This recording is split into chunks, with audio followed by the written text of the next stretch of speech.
Hai, assalamualaikum anak-anak hebat. Apa kabar ayah bunda? Semoga kita semua dalam keadaan sehat. Anak-anak hebat, sebelum belajar seperti biasa, kita berdoa dilanjutkan dengan mempersiapkan perlengkapan belajar kalian. Anak-anak hebat, masih ingat kan tentang perubahan wujud zat? Ya, perubahan wujud zat adalah bentuk perubahan secara fisika. Setiap zat yang mengalami perubahan fisika dapat dikembalikan lagi ke asalnya. Sehingga hal ini yang membedakan dengan perubahan kimia. Sedangkan pengertian perubahan fisika itu sendiri ialah perubahan yang menghasilkan zat baru dan tidak dapat dikembalikan ke zat sebelumnya. Perubahan zat digolongkan menjadi 6 peristiwa, yaitu 1. Membeku. Peristiwa perubahan wujud dari cair menjadi padat. Dalam peristiwa ini zat melepaskan energi panas. Contoh peristiwa membeku yaitu air yang dimasukkan ke dalam freezer akan menjadi es batu lilin cair yang didinginkan. Kedua, mencair. Peristiwa perubahan wujud zat dari padat menjadi cair. Dalam peristiwa ini zat memerlukan energi panas. Contoh peristiwa mencair yaitu pada es batu yang berubah menjadi air, lilin yang dipanaskan, dan es krim yang dibiarkan di ruang terbuka akan mencair dengan sendirinya. 3. Menguap. Peristiwa perubahan wujud dari cair menjadi gas. Dalam peristiwa ini zat memerlukan energi panas. Contohnya air yang direbus jika dibiarkan lama-kelamaan akan habis.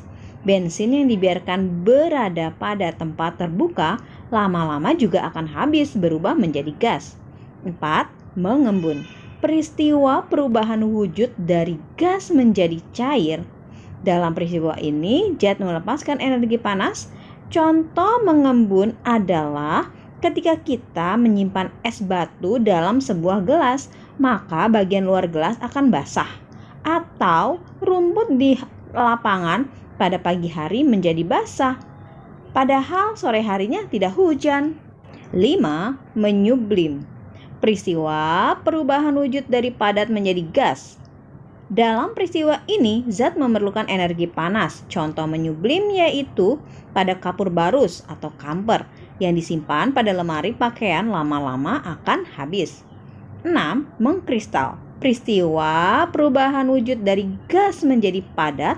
Dalam peristiwa ini zat melepaskan energi panas. Contoh mengkristal adalah pada peristiwa berubahnya uap menjadi salju. Baiklah anak-anak hebat, sekarang kamu sudah belajar berbagai perubahan wujud di sekitarmu, bukan? Perubahan wujud dialami dalam kehidupan sehari-hari. Alam dipersiapkan oleh Tuhan Yang Maha Esa agar manusia dapat tinggal di bumi dengan nyaman. Perubahan wujud benda merupakan contoh, ini buktinya. Ayo anak-anak hebat, kita merangkum pengetahuan tentang perubahan wujud di sekitar kalian ya. Baiklah, peristiwanya adalah bertani garam. Jenis perubahan wujud yang terjadi adalah menguap. Penjelasan perubahan wujudnya, air laut menguap yang tersisa butir garam. Peristiwa kedua yaitu membuat es krim. Jenis perubahannya membeku. Penjelasannya adalah es krim yang sebelumnya cair menjadi membeku. Selanjutnya, embun pagi. Jenis perubahannya mengembun. Penjelasannya, uap air berubah menjadi titik-titik air. Keempat, membuat gulali. Jenis perubahannya membeku. Penjelasannya, adonan gulali memadat setelah dingin. Terakhir, terjadinya hujan. Jenis perubahannya menguap. Lalu, penjelasannya, air di permukaan bumi menguap akibat panas matahari. Buatlah kalimat dengan kata-kata berikut. 1. Menguap. Air laut menguap saat terkena panas matahari. Kedua, wujud. Perubahan wujud benda disebabkan pemanasan dan pendinginan. Ketiga, menyublim. Kamper akan menyublim saat dibiarkan di udara terbuka. 4. Membeku. Minyak goreng membeku saat terkena udara dingin. 5. Padat. Meja termasuk salah satu benda padat. 6. Mencair. Es batu akan mencair jika dibiarkan di udara terbuka. 7. Gas. Uap air termasuk benda gas. 8. Cair. Minyak goreng termasuk benda cair. 9. Mengembun. Uap air yang berada di sekitar gelas yang berisi es akan mengembun. 10. Proses. Proses mencair membutuhkan panas. Perubahan wujud di alam terjadi setiap saat. Perubahan wujud dapat ditemui saat beraktivitas di dalam maupun di luar rumah. Susunlah aktivitasmu sehari-hari mulai dari bangun tidur pagi hingga kembali tidur di malam hari. Perlihatkan jadwalmu kepada temanmu. Apakah kalian mempunyai kegiatan yang sama? Oke, waktunya adalah jam 6.15 sampai dengan jam 6.30. Jenis kegiatannya mandi pagi, lama kegiatan 30 menit.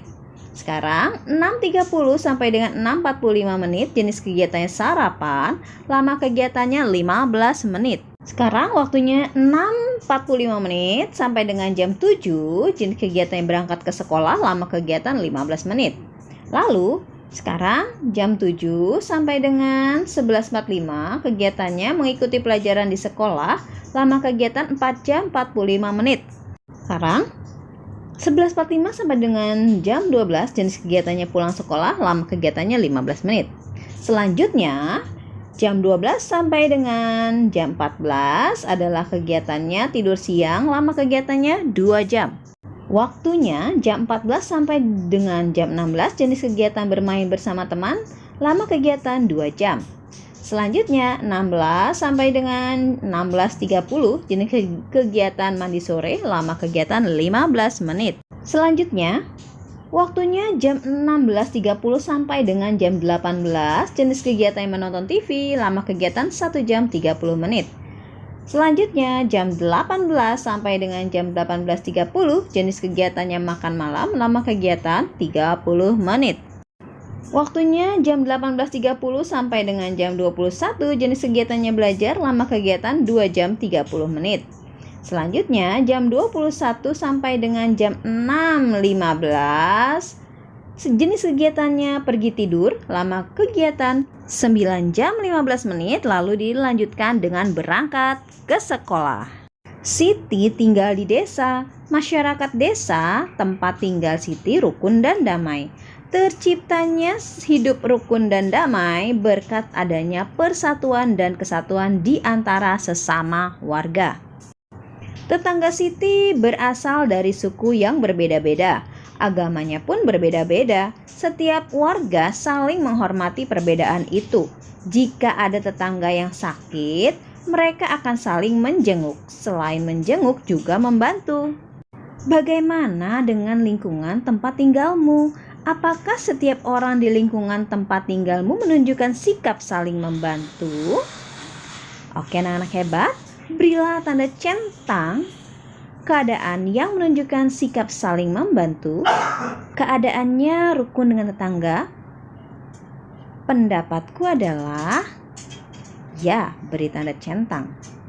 Keadaannya saling menyapa jika bertemu dengan tetangga. Ya, benar, beri tanda centang. Menolong tetangga yang mengalami kesulitan, ya jelas, beri tanda centang. Menggunakan barang tetangga tanpa izin, tidak. Karena itu tidak baik ya, anak-anak hebat. Jadi tidak diberi tanda centang. Menjenguk tetangga yang sedang sakit, ya beri tanda centang. Bermain bersama tetangga sebaya di sekitar rumah, ya beri tanda centang. Bergotong royong membersihkan lingkungan, ya benar, beri tanda centang. Membunyikan musik yang disukai dengan volume keras, tidak. Ini salah satu sikap yang tidak terpuji anak-anak hebat, jadi tidak diberi tanda centang. Memberi pertolongan kepada tetangga yang akrab saja, ini juga sikap yang tidak baik, jadi tidak usah diberi tanda centang. Berbagi makanan dengan tetangga, ya, kalian bisa memberikan tanda centang. Ceritakanlah lingkungan di sekitar rumahmu. Ceritakan pengalamanmu menolong tetanggamu yang membutuhkan bantuan. Tuliskan pada tempat yang tersedia. Tetangga adalah orang-orang yang hidup berdekatan dengan tempat tinggal kita. Sebagai makhluk sosial yang baik, kita harus bisa menyesuaikan diri dengan lingkungan sosial di sekitar kita. Dengan demikian, akan tercipta suatu kehidupan yang nyaman, rukun, damai, dan sejahtera antara diri kita dengan para tetangga. Siapa yang akan menolong Anda dan keluarga pertama kali ketika ada pencuri atau kebakaran misalnya? Pengalamanku menolong tetangga adalah dengan menawarkan bantuan kepada tetangga yang sedang bermasalah, kekurangan, atau lainnya. Baiklah anak-anak hebat, selamat belajar dan jangan lupa untuk berterima kasih kepada ayah bunda yang telah membimbing kalian belajar hari ini. Dan berdoa ya anak-anak hebat. Setelah itu, klik tombol subscribe, like, share, and comment. Wassalamualaikum warahmatullahi wabarakatuh.